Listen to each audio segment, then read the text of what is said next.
Welcome to the Slop Temple. We pray this video helps.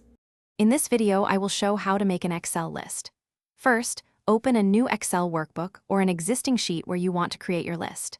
Identify the data you wish to include, such as names, products, or tasks. Think about the categories for your information, like item name or quantity. This initial setup is crucial for a well-organized and functional list. We'll cover each step to ensure your data is easy to manage. Now, let's structure your data effectively. Begin by typing your column headers in the first row of your sheet, for example, product ID, description, and price. These headers define the categories of your list. Then, starting from the second row, enter your data directly under the corresponding headers. For instance, if price is a header, ensure all entries below it are numerical values, perhaps formatted as currency like $15.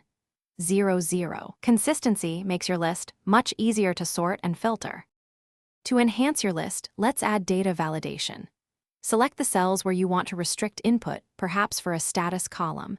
Navigate to the Data tab on the ribbon, then click Data Validation.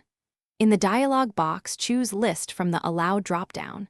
For the source, you can type items separated by commas like pending, complete, in progress, or select a range of cells containing your list items.